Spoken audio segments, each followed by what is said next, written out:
안녕하세요. 저는 오늘 도서 체험과 독서 계획에 대해 발표할 최혜승입니다.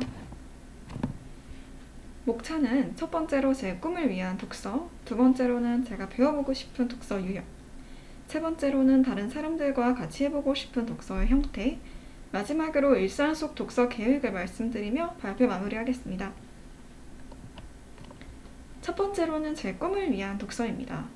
저는 나중에 다양한 나라들을 여행 다니며 다양한 인종의 사람들을 만나보는 것이 제 꿈입니다. 그러려면 유창한 회화가 가능해야겠죠. 저는 그 나라 언어를 빨리 배우려면 귀와 눈이 익숙해지게 해야 한다고 생각합니다. 첫 번째로 귀를 익숙해지게 하는 하나의 매개체로 저는 외국어 오디오북을 꼽았습니다. 외국어 오디오북은 그 나라 언어의 억양, 발음, 강세 등을 알 수 있다는 점이 있는데요. 우리나라 말은 억양, 발음, 강세가 말의 의미에 큰 차이를 형성하지 않는다는 점이 있기에 그 중요성에 대해서 조금은 잊을 수 있을지 몰라요.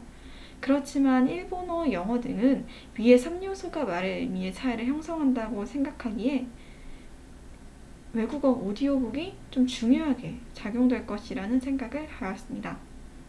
두 번째로는 눈입니다. 저는 눈을 익숙해지게 하는 하나의 매개체로 영어 소설을 꼽았습니다. 누군가 외국어로 된 영화나 드라마를 보면 되지 않겠느냐라고 말할 수도 있는데요. 그럼에도 불구하고 제가 영어 소설을 꼽은 이유를 말씀드린다면 고등학교 때 수업이 크게 한몫했다고 말할 수 있을 것 같아요. 영어 소설을 소리내면서 읽고 해석하는 수업이었는데 처음에는 해석하면서 읽기까지 해야 하니까 되게 시간이 오래 걸렸어요. 그렇지만 계속 활동을 해 나가다 보니 익숙해지고 그 나라 언어의 관용적인 표현도 알 수 있어서 되게 좋았던 것 같아요. 일단 자연스러움을 익힐 수 있다는 것은 정말 큰 강점이었고요. 저는 이러한 점을 보았을 때 독서를 통한 독해력의 점진적인 성장이 신속한 미디어를 통한 학습보다 큰 효과를 발휘할 것이라고 생각했습니다. 다음으로는 제가 배워보고 싶은 독서 유형입니다. 저는 나중에 독서 치료를 배워보고 싶어요. 사실 독서 치료는 우리나라에서 1990년대 초에 시작했을 정도로 그 역사가 길지는 않습니다. 그렇지만 독서 치료에 대한 논의가 긍정적으로 진척되어 온 점을 봤을 때 차후 더 확대될 수 있을 것이라 생각했습니다. 그런데 우리나라 독서 치료의 형태는 대부분 지식의 형태로 운영된다고 해요. 흔히 말하는 독서 치료의 형태나 아니면 과정 등 좀 형식적인 것을 많이 배운다고 하는데 이런 과정을 통해서 직접 허영심은 얻을 수 있을지 몰라도 독서를 통한 치유가 어렵다는 단점이 있습니다. 그러니까 우리가 근본적으로 해결하고자 하는 것을 해결하지 못한다는 것이죠. 저는 그래서 생각한 형태가 체험의 형태입니다. 제가 생각한 활동으로는 감정을 다룬 책을 읽고 나서 나의 감정 변화를 말해보기 또는 열린 결말의 책을 읽고 난 후 나의 행동 등 나의 감정을 들여다볼 수 있는 활동들을 많이 하면 좋겠다는 생각을 하였습니다. 이렇듯 사람의 상처와 마음에 기반한 독서 치료는 많은 사람들의 공감을 불러일으킬 수 있을 것이라 생각합니다.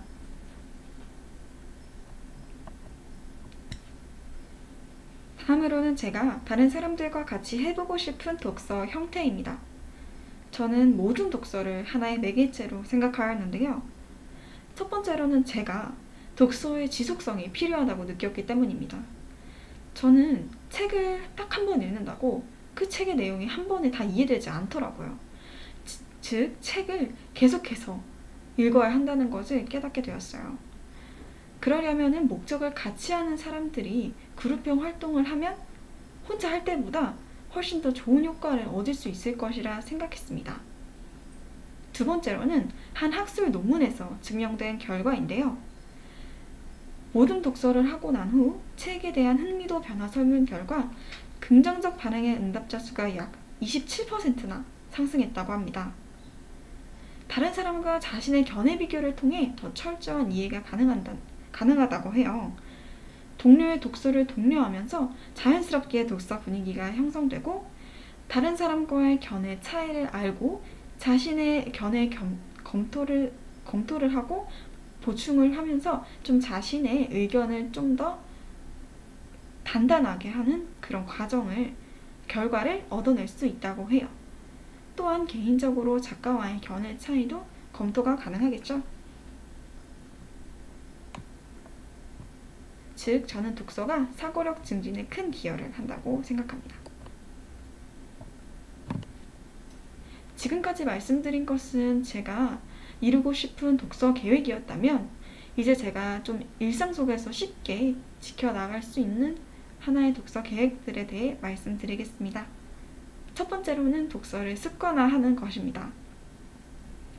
앞에서 말씀드린 학술 논문에서는 어휘력과 이해력 등 읽기 기능에 대한 자기평가의 향상이 결코 단기간에 이루어질 수 없다고 했어요. 그렇다면 확실히 독서는 습관화가 되어야 된다는 거죠. 저는 독서가 제 일상에 자연스럽게 스며들 수 있도록 노력할 것입니다. 두 번째로는 책을 읽고 난 후 제 생각을 글로 써보는 과정을 거칠 거예요. 왜 고등학교 선생님들이 독후감을 그렇게 강조하셨는지 이제는 좀 알 것 같아요. 글로 쓰질 않으니 제가 이 책을 왜 읽었는지, 그리고 어떤 점이 인상 깊었는지 기억이 나질 않았어요. 즉, 저는 기억에 더 오랫동안 남게 하려면 짧더라도 글로 쓰는 과정을 거쳐야 한다고 생각합니다. 마지막은 제가 가장 중요하게 생각한 부분인데요. 베스트셀러에 집착하지 않고 자신만의 책을 고르는 기준을 세우는 것입니다. 사실 저는 베스트셀러가 꼭 좋은 책이라고 입증될 수는 없다고 생각합니다. 왜냐하면 책도 사람이 쓰는 것이기 때문에 작가의 주관적인 생각이 담길 수가 있는데요. 만약 해당 분야에 해당 책이 유명해진다면 그 베스트셀러 작가의 생각에 치우칠 수도 있겠다는 생각을 하였습니다. 그래서 저는 책을 자기가 가진 기준에 따라 직접 고르는 것부터가 독서의 시작이라고 보았습니다. 이러한 과정이 이루어진다면 더욱 능동적인 독서 활동이 가능하다고 생각합니다. 이상 발표 마치겠습니다. 감사합니다.